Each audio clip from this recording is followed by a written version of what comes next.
Bem-vindo ao canal Sombras e Pesadelos, o lugar perfeito para quem adora histórias assustadoras e cheias de mistério. Não se esqueça de se inscrever e ativar o sininho. O sol se punha atrás dos morros, tingindo o céu de tons avermelhados. O vento carregava o cheiro adocicado das lavouras de café, misturado à poeira das estradas de terra batida. A fazenda Santa Eulália, no coração do interior paulista, já fora um império do café. No final do século XIX, suas terras pareciam infinitas, e seus grãos eram considerados de qualidade superior. No entanto, sua fama não vinha apenas da prosperidade. Diziam que a terra estava amaldiçoada. O barão Estevão Correia era um homem de postura rígida e voz de trovão, que governava suas terras como um monarca impiedoso. Quando a escravidão foi oficialmente abolida em 1888, ele se recusou a libertar seus trabalhadores. No silêncio da mata fechada, escondeu aqueles que serviam à sua fazenda, mantendo-os em cativeiro como se nada tivesse mudado. Açoitava aqueles que ousavam questioná-lo e fazia de sua casa grande um tribunal onde decidia sobre a vida e a morte sem hesitação. Mãe Cândida era a mais velha entre os trabalhadores. Seus olhos cansados já tinham visto horrores demais, e suas mãos marcadas pelo tempo carregavam o peso de gerações de sofrimento. Ela nunca falava alto, mas suas palavras tinham peso. Os outros a respeitavam. E temiam o que ela sabia. Na noite em que desapareceu, o vento soprou de forma diferente na fazenda. As árvores do cafezal se curvavam como se estivessem ouvindo algo. Dizem que, pouco antes de sumir, ela proferiu palavras em um dialeto esquecido, algo entre um lamento e um feitiço. O café que cresce aqui só trará dor e desgraça. O senhor e toda a sua descendência pagarão pelo sofrimento que causaram. 2 noites depois, o barão foi encontrado morto na casa grande. Seu corpo estava caído no centro do salão, os olhos arregalados, a boca aberta num grito silencioso. Suas mãos estavam crispadas no peito, como se tentassem agarrar algo invisível. Nenhum ferimento foi encontrado. Nenhum sinal de luta. Mas os empregados diziam que, antes de morrer, ele gritava. Gritava como se visse algo que ninguém mais podia ver. O terror se espalhou entre os moradores da fazenda. O lugar foi rapidamente abandonado. Sem donos, sem herdeiros, sem ninguém que quisesse tocar naquelas terras, a fazenda Santa Eulália se perdeu no tempo. O mato cobriu parte das plantações, e as janelas da casa grande viraram buracos negros encarando o nada. Mas a terra nunca deixou de dar café. Décadas se passaram, e mesmo sem cultivo, os grãos continuavam a brotar, como se a terra se recusasse a esquecer. O que antes era um império tornou-se uma sombra do passado, um lugar evitado pelos moradores da região. Eles sussurravam histórias sobre os antigos escravizados ainda vagando pelo cafezal, sobre risadas de crianças que nunca existiram e sobre vultos que observavam de dentro da casa abandonada. Mas, com o tempo, como tudo na vida, as histórias foram esquecidas. E foi assim que, em 1940, a família Almeida comprou a fazenda. Joaquim Almeida acreditava em trabalho duro e progresso. Era um homem prático, que via potencial naquelas terras férteis.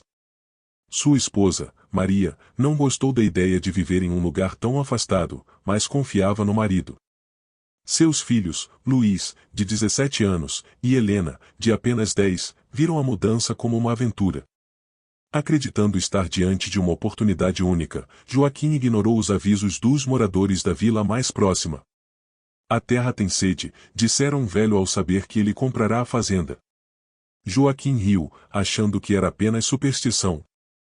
Naquele dia, ao cruzarem os portões de ferro retorcido, a brisa carregava o cheiro do café fresco. O lugar era grande, imponente, mas algo parecia fora do lugar. Havia um silêncio estranho no ar, como se o próprio vento tivesse medo de soprar ali dentro. Helena olhou pela janela da carroça e sentiu um calafrio. Entre os pés de café, ela achou que viu alguém. Uma mulher velha, de olhos fundos, encarando-a entre os galhos. Ela piscou. Não havia ninguém lá.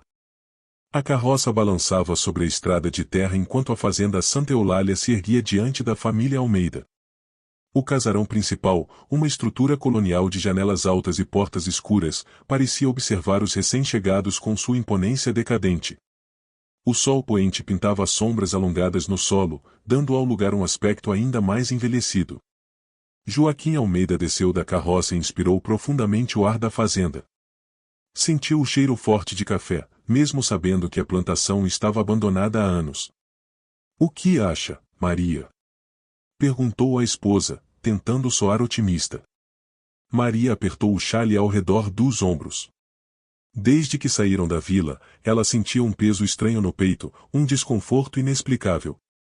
Não gostava do silêncio absoluto que envolvia o lugar. Nem dos portões enferrujados que rangeram sojinhos ao passarem.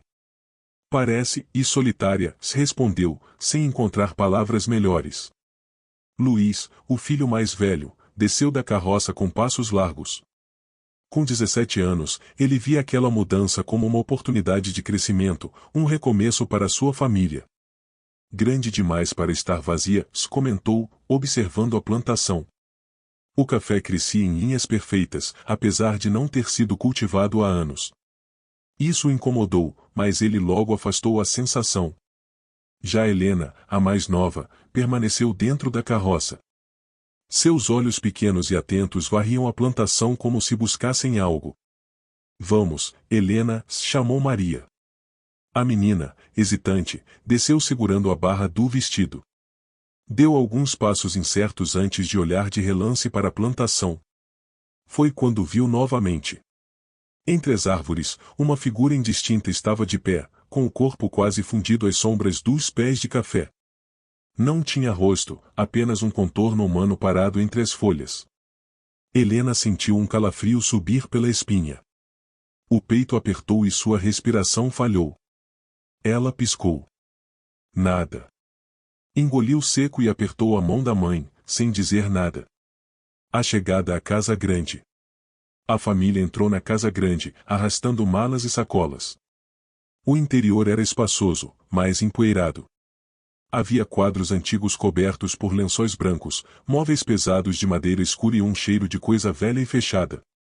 "Precisamos limpar tudo amanhã", disse Joaquim, batendo as mãos para afastar a poeira. Maria olhava ao redor, desconfiada. As paredes tinham marcas estranhas, como se alguém as tivesse arranhado. Nos cantos do teto, manchas escuras se acumulavam. Algo naquela casa fazia sentir um frio interno, um incômodo que não era apenas físico. "Por que tem tanto espelho?" perguntou Luís, apontando para as molduras empoeiradas penduradas pelas paredes. Eram muitos. Grandes, pequenos, retangulares, ovais. Alguns estavam cobertos, outros refletiam a imagem turva da família recém-chegada. "Eles dizem que espelhos afastam espíritos", murmurou Maria, sem pensar. Joaquim riu. "Bobagem. São só decorações antigas. Nada demais." Helena, sem dizer nada, se aproximou do maior espelho da sala. Quando olhou para sua própria imagem, sentiu uma angústia estranha. Seu reflexo parecia ligeiramente atrasado em relação aos seus movimentos. E então, por um breve instante, ela viu outra pessoa refletida atrás de si. Uma mulher velha, de pele escura, vestindo um lenço na cabeça, parada bem atrás dela. Helena girou o corpo rapidamente. Nada. Sentiu uma pontada de dor no peito, uma sensação profunda de que não deveriam estar ali. Os primeiros estranhos acontecimentos. Naquela noite, Joaquim fez questão de abrir uma garrafa de vinho para celebrar o recomeço da família. Jantaram juntos à luz das velas, enquanto o vento uivava lá fora. "Esta terra tem história", comentou Joaquim. "Vai dar um pouco de trabalho, mas vai valer a pena." Maria não respondeu. Apenas segurou a xícara de chá com força. A noite avançou. A casa grande era um lugar de sombras e silêncios, com o som distante do vento atravessando as janelas. Helena dormia no quarto ao lado do de Luís. A madeira antiga rangia a cada movimento, e o ar parecia mais frio ali dentro. No meio da noite, ela acordou de repente. Havia um som baixo e insistente ecoando pela casa. Um sussurro. Helena se sentou na cama, o coração acelerado. Escutou com mais atenção. O som vinha de fora. Ela se levantou devagar e foi até a janela. O vidro estava embaçado, mas, ao passar a mão, viu algo se movendo na plantação. A mesma figura indistinta de antes. Dessa vez, não estava parada. Estava andando na direção da casa. Helena ficou imóvel, os olhos fixos na plantação do outro lado da janela. A figura entre os pés de café não era mais apenas uma sombra parada. Agora, movia-se lentamente na direção da casa, um andar errático, como se cada passo fosse pesado e arrastado. O coração da menina batia tão forte que ela achou que a coisa poderia ouvi-lo. E então, parou. Ali, bem no meio da plantação. Helena segurou a respiração. A coisa estava olhando para ela. Não havia olhos, não havia rosto, mas ela sentia ser observada. A menina deu um passo para trás, a boca seca, a garganta travada. Então, de repente, a figura se desfez na escuridão, como se nunca tivesse estado ali. Helena soltou o ar que nem percebeu que segurava. Mas antes que pudesse se acalmar, alguém bateu na porta do quarto. Um único golpe seco. Toque. Helena regalou os olhos e virou o rosto devagar para a porta. Toque. Toque. 2 golpes agora. Mãe. Sussurrou, com um fio de voz. Silêncio. A maçaneta girou sozinha. Helena engoliu um grito e correu para debaixo das cobertas, encolhida, os dedos apertando os lençóis com tanta força que as juntas ficaram brancas. A porta permaneceu fechada. Mas a menina ouviu passos do lado de fora, indo e vindo pelo corredor, arrastados, lentos. Ela ficou assim, tremendo, até o sono vencer seu medo. O café e os trabalhadores. Na manhã seguinte, a fazenda estava viva. Joaquim havia contratado trabalhadores locais para começarem a limpeza e a retomada da plantação. O que você acha, hein, Antunes? Joaquim perguntou a um dos trabalhadores mais velhos. Seu Antunes era um senhor magro, de pele marcada pelo sol e olhos fundos de quem já viu mais do que deveria. Ele olhava ao redor com desconfiança. A terra aqui é diferente, seu Joaquim. Nunca vi café crescer sem cuidado por tanto tempo. Mas é uma terra pesada. Não sei se eu mexeria nela, não. Joaquim riu, batendo no ombro do homem. Terra fértil é sempre boa, Antunes. O resto é superstição. Mas Antunes não respondeu. Apenas voltou a limpar as folhas caídas, murmurando algo que Joaquim não conseguiu entender. Enquanto isso, Luiz caminhava sozinho pelos limites da plantação. Seu pai não o deixaria pegar no pesado, mas ele gostava de observar. Porém, algo parecia estranho ali. Os pés de café eram densos demais, como se tivessem crescido sobrepostos uns aos outros. E não havia som de pássaros ou insetos ali dentro. Ele abaixou-se para examinar o solo e encontrou algo duro debaixo da terra. Curioso, cavou um pouco com os dedos até revelar um pedaço de corrente enferrujada. Luiz franziu a testa. O que diabos isso tá fazendo aqui? Antes que pudesse pensar mais, um vento forte varreu a plantação, como se algo soprasse diretamente de dentro do cafezal. Um sussurro longo e distante pareceu ecoar pelo campo. O rapaz sentiu um arrepio e se levantou depressa.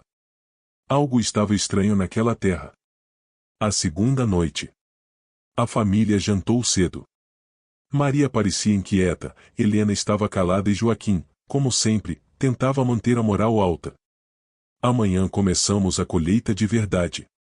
Essa terra vai nos dar fortuna, vocês vão ver. Maria não respondeu. Seus olhos vagueavam pelo salão, incomodada com alguma coisa que não conseguia nomear. Naquela noite, Helena não queria dormir sozinha. Posso ficar no quarto do Luiz? Nada disso, Joaquim cortou. Você precisa se acostumar. Helena olhou para a mãe, buscando apoio. Maria hesitou, mas cedeu ao marido. Se sentir medo, reza. A menina abaixou a cabeça e subiu as escadas em silêncio. Horas depois, o relógio da casa bateu 2 da manhã. Maria dormia ao lado do marido quando acordou subitamente. Um barulho fino e insistente ecoava pelo quarto. Raspar, raspar, raspar. Maria abriu os olhos, confusa. O som vinha da parede, como se alguém estivesse arranhando do outro lado. Ela se sentou na cama, o coração acelerado. Joaquim sussurrou, tocando o ombro do marido. Ele se virou, resmungando. O que foi? Antes que Maria pudesse responder, o som cessou. Ela ficou em silêncio, tentando ouvir melhor. Nada. Esquece, disse, deitando-se novamente, sem saber se tinha imaginado. Joaquim já roncava outra vez. Mas, no andar de baixo, Luiz não conseguia dormir. Ele estava inquieto, algo dentro dele dizia que havia algo errado. Então ele ouviu passos na escada. Lentos. Alguém estava descendo. Ele se levantou da cama e abriu a porta, mas o corredor estava vazio. A escuridão parecia se expandir além das velas fracas que queimavam sobre os móveis antigos. Então, ouviu um barulho vindo da sala. Descendo as escadas devagar, cada degrau rangendo sob seus pés, Luiz chegou até o grande salão. Tudo parecia normal, exceto por uma coisa. Um dos espelhos estava sem o pano que o cobria. Luiz franziu a testa. Ele tinha certeza de que sua mãe cobrira todos naquela manhã. Ele se aproximou lentamente. Seu reflexo apareceu no vidro. O salão refletido estava escuro, fantasmagórico, como se fosse outro lugar. Foi quando ele viu. Bem atrás dele, dentro do espelho, havia alguém parado na entrada da sala. Uma mulher de pele escura, com um lenço amarrado à cabeça e olhos profundos como um poço sem fundo. Ela olhava diretamente para ele. Luiz se virou, o coração disparado. Nada. Ele voltou os olhos para o espelho. A mulher ainda estava lá. E então, sorriu. Luiz não conseguia se mover. O espelho diante dele refletia não apenas o salão escuro da casa grande, mas algo que não deveria estar ali. A mulher de lenço na cabeça ainda o encarava. Seu sorriso era sutil, mas carregava algo perturbador. Não havia alegria naquela expressão, apenas um conhecimento antigo, uma promessa silenciosa de que algo estava para acontecer. Engolindo seco, Luiz fechou os olhos e virou o rosto. Quando olhou novamente, a mulher não estava mais lá. Ele sentiu o peso do silêncio ao seu redor. Algo na casa havia mudado. De repente, um sussurro gelado percorreu seu ouvido. Ele ainda está aqui. Luiz tropeçou para trás, o coração martelando no peito. Seu instinto foi correr. Ele subiu as escadas em disparada, entrou no quarto e trancou a porta. Deitado na cama, suando frio, forçou-se a acreditar que tudo era um sonho ruim. Mas, no fundo, ele sabia que não era. A verdade sobre a fazenda. Na manhã seguinte, a tensão pairava sobre a casa grande. Maria percebeu que Luiz estava pálido, as olheiras fundas denunciando que ele não dormira bem. O que foi? Perguntou, preocupada. Luiz hesitou. Se contasse o que viu, ninguém acreditaria. Nada, mãe. Ela não insistiu. Mas, dentro de si, sabia que ele estava mentindo. Enquanto isso, do lado de fora, o trabalho na plantação havia parado. Joaquim encontrou seu Antunes e os outros homens reunidos perto do cafezal, os rostos tensos. O que aconteceu? Perguntou. Seu Antunes olhou para ele, a expressão carregada de cautela e medo. Seu Joaquim, encontramos isso no meio da plantação. Ele ergueu um objeto enferrujado. Era uma algema antiga, os elos corroídos pelo tempo. Joaquim pegou o objeto, franzindo a testa. Deve ser coisa do passado, Antunes. Nada demais. O senhor não entende, e Antunes murmurou. A gente sabe que essa terra é estranha. O café cresce sozinho há décadas. Mas tem algo aqui que não devia estar. Joaquim riu, tentando esconder o incômodo. Besteira. São só lendas. Mas Antunes não riu. O barão nunca deixou essa fazenda. Joaquim sentiu um arrepio subir pela espinha. Antunes continuou. O senhor já ouviu falar de Mãe Cândida? Joaquim balançou a cabeça. Era uma escravizada idosa. A última que restou aqui antes de desaparecer. Dizem que ela lançou uma maldição na terra antes de sumir. Joaquim bufou, impaciente. Vocês têm medo de histórias velhas. Mas Antunes não cedeu. O senhor pode chamar do que quiser. Mas eu vi gente desaparecer aqui. Vi plantações murcharem do nada. Vi homem forte morrer doente sem explicação. Essa terra não aceita novos donos. Os trabalhadores se entreolharam, nervosos. E eu digo mais, Antunes abaixou a voz. O barão ainda caminha por aqui. A noite da revelação. Naquela noite, Joaquim tentou fingir que a conversa com Antunes não o afetara. Mas Maria sentiu que o marido estava distraído e inquieto. Depois do jantar, Luiz decidiu sair para esfriar a cabeça. A brisa morna soprava pela plantação, fazendo as folhas se moverem como ondas. Mas não havia som de grilos ou pássaros, apenas um silêncio denso. Ele caminhava distraído até ouvir um barulho estranho no meio do cafezal. Passos. Luiz prendeu a respiração. Virou a cabeça devagar. Entre os pés de café, viu uma silhueta se mexendo. O coração disparou. Ele tentou focar a visão na escuridão densa, mas a figura parecia se dissolver e reaparecer entre as folhas. E então, ele ouviu uma voz baixa e rouca. Saia. O sangue gelou. Luiz deu um passo para trás. A voz se repetiu, mais alta agora. Saia. Luiz virou-se para correr. Mas algo segurou seu braço. Uma mão fria e áspera, que parecia pertencer a um corpo que já não era mais humano. Ele tentou gritar, mas sua garganta travou. Quando conseguiu se soltar e correr de volta para casa, seu corpo tremia inteiro. Ao entrar, bateu a porta com força. Maria e Joaquim se assustaram. Luiz, o que foi? Perguntou a mãe. O rapaz estava pálido, ofegante. Ele não conseguia falar.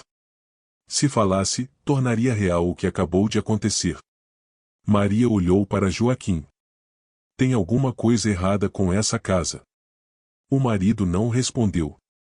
Pela primeira vez, ele sentiu que talvez sua esposa estivesse certa. No andar de cima, Helena dormia profundamente. Mas, do lado de fora da casa, entre os cafezais, uma silhueta continuava parada. Observando. Esperando. A noite avançava sobre a fazenda Santa Eulália, e o silêncio era quase absoluto. Apenas o vento se movia entre os pés de café, trazendo consigo um murmúrio indistinto, como se a própria terra estivesse tentando falar. Luiz ainda estava sentado no sofá da sala, os olhos arregalados, a pele suada e pálida. Maria observava, preocupada, enquanto Joaquim, agora inquieto, andava de um lado para o outro. Tem alguma coisa errada com essa casa, Joaquim. Eu sinto isso desde o primeiro dia, Maria murmurou. Joaquim bufou, esfregando o rosto com as mãos. São só histórias, Maria. Só cansaço. Luiz ergueu o rosto, a voz saindo fraca. Eu vi. O pai parou. O quê? Eu vi alguma coisa lá fora. Uma sombra. E ela me segurou. Maria cobriu a boca com as mãos. Joaquim quis dizer que era bobagem, que o filho estava apenas impressionado com as lendas dos trabalhadores, mas não conseguiu. O medo no rosto de Luiz não era de uma criança assustada com o escuro. Era medo de quem havia tocado no desconhecido. Antes que Joaquim pudesse responder, um estrondo ecoou no andar de cima. O coração de Maria disparou. Helena! Ela subiu as escadas correndo, Joaquim e Luiz logo atrás. Quando entraram no quarto da menina, encontraram Helena sentada na cama, os olhos arregalados, as unhas fincadas nos lençóis. Filha! Maria se aproximou, mas Helena não piscava, não falava. O vento entrou pela janela aberta, soprando as cortinas com violência. Então a menina finalmente piscou. Mas quando abriu a boca, sua voz não era dela. Era rouca, mais velha, como se pertencesse a outra pessoa. Ele está aqui. Joaquim e Maria se entreolharam. Quem, minha filha? Maria insistiu, a voz trêmula. Os olhos de Helena se voltaram lentamente para o espelho no canto do quarto. O barão. O chamado de seu Antunes. Na manhã seguinte, Maria não teve mais dúvidas. Pegou Joaquim pelo braço e disse em tom firme: Se você não acredita, então pergunte a quem conhece essa terra.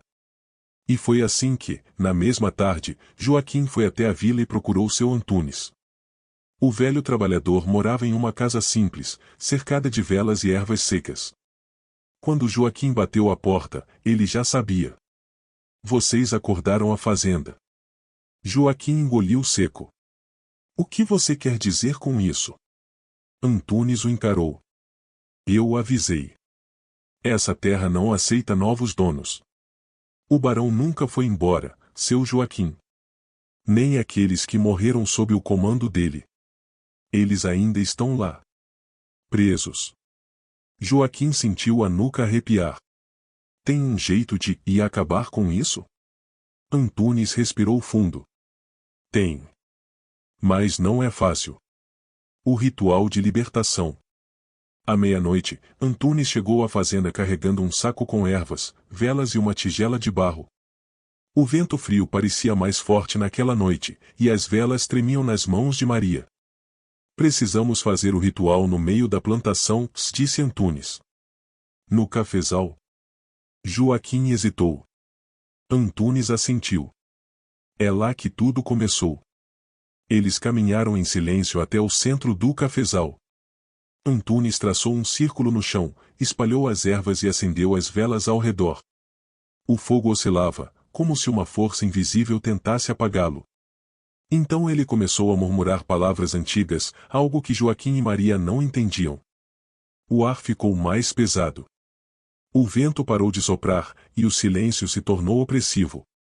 Foi quando ouviram o primeiro sussurro. Vocês não deviam estar aqui. O coração de Maria disparou. Joaquim segurou Luís e Helena com força. O fogo das velas se intensificou, como se algo estivesse lutando contra o ritual. E então, ele apareceu. A sombra do barão emergiu do meio dos pés de café, uma figura alta, de olhos ocos e vazios, a pele descarnada, como um corpo que se recusou a apodrecer. Antunes fechou os olhos, repetindo as palavras com mais força. A sombra se moveu rápido, avançando na direção deles. Fiquem dentro do círculo! Gritou Antunes. Mas Luís tropeçou para trás, e saiu da proteção. A sombra o agarrou. Maria gritou. Joaquim correu, puxando o filho, mas o toque da entidade era gélido, sugando a vida aos poucos. Foi então que Helena, sem pensar, pegou uma das velas e jogou dentro da tigela de barro. O fogo explodiu em chamas azuis. A sombra soltou um grito ensurdecedor, um som que parecia vir da própria terra. O barão tentou se segurar, mas as chamas azuis se espalharam, queimando a figura espectral. O vento uivou com força, e um clarão percorreu o cafezal inteiro. Então, o silêncio. O corpo de Luís caiu no chão. O rapaz tremia, pálido, os olhos fixos no vazio. Maria correu até ele, segurando seu rosto. Meu filho, fala comigo. Luís piscou. Suas mãos tremiam. Ele ainda está aqui. O preço da libertação. O ritual havia acabado. Mas a fazenda ainda estava lá. Antunes olhou ao redor. A maldição foi quebrada e mais algumas marcas nunca somem. No dia seguinte, Joaquim decidiu vender a fazenda. Não ficariam ali por mais tempo. No entanto, antes de partirem, Luís voltou sozinho ao cafezal. E foi ali, onde o fogo azul havia queimado, que ele viu algo estranho. No centro do solo carbonizado, um único pé de café havia começado a brotar. E o pior. Do caule escorria um líquido negro e espesso. Luís ficou parado, encarando o pequeno pé de café que nascia no meio da terra enegrecida. Não deveria estar ali. O fogo azul do ritual queimara tudo ao redor, e, no entanto, aquele broto insistia em crescer, como se a terra ainda tivesse algo a dizer. Ele se ajoelhou e estendeu a mão hesitante, tocando de leve o caule fino. Estava quente. E, do corte recém-aberto na madeira, um líquido negro e espesso escorria lentamente, pingando na terra seca. Luís sentiu um arrepio subir por sua espinha. O cheiro era forte, acre, metálico. Aquilo não era seiva. Era sangue. A partida. Na manhã seguinte, a família Almeida preparava-se para partir. A decisão de vender a fazenda já estava tomada. Joaquim não discutiu, não tentou argumentar. Sabia que não havia mais nada para eles ali. Maria empacotava as últimas coisas, mas sua mente estava distante. O rosto de Luís continuava pálido, os olhos fundos e cansados, como se algo dentro dele tivesse mudado desde a noite anterior. Ele falava pouco, comia menos ainda. Você está bem? Ela perguntou, passando a mão em seu rosto. O filho hesitou por um momento antes de responder. Acho que sim. Mas Maria sabia que não era verdade. Lá fora, Antunes observava a movimentação com uma expressão indecifrável. Vocês fizeram certo em ir embora, se lhe disse. Mas algumas coisas nunca vão embora por completo. Joaquim parou ao lado do velho. Você acha que acabou? Antunes deu um longo suspiro. Eu acho que o que estava preso aqui foi solto. Joaquim franziu a testa. O que quer dizer com isso? O velho apenas olhou na direção da plantação. A terra nunca esquece, seu Joaquim. Nem perdoa. As últimas sombras. A carroça saiu pelos portões da fazenda, deixando para trás a casa grande e os campos de café que, por tanto tempo, haviam permanecido intocados pelo tempo. Mas o silêncio ainda estava lá. Helena olhava para trás, o corpo pequeno encolhido ao lado da mãe. Ela queria sentir alívio por estarem indo embora. Mas não conseguia. Seus olhos pousaram sobre o grande espelho da sala, que ainda podia ser visto da estrada. A luz da manhã refletia no vidro empoeirado, criando um brilho fantasmagórico. E então, por um breve instante, ela viu a sombra de um homem parado diante do espelho. Seus olhos eram óculos e profundos como um poço sem fim. Helena abriu a boca para falar, mas a imagem desapareceu. A menina se encolheu no colo da mãe. Algo dizia que a fazenda não estava vazia. E talvez nunca estivesse. Epílogo, e a lenda continua. Anos se passaram. A fazenda Santa Eulália foi revendida, esquecida novamente pelo tempo. Mas os moradores da vila próxima ainda contavam histórias. Ainda falavam sobre a casa grande abandonada, onde as luzes às vezes se acendiam sozinhas. Ainda falavam sobre o cafezal, onde, durante a noite, podiam-se ouvir passos entre as folhas. E ainda falavam sobre o espelho, onde, se você olhasse por tempo suficiente, poderia ver algo olhando de volta. O barão nunca foi embora. E talvez nunca vá. Obrigado por assistir o vídeo até aqui, não esqueça de se inscrever no canal, ativar o sininho e deixar algum comentário para sugerir novas histórias.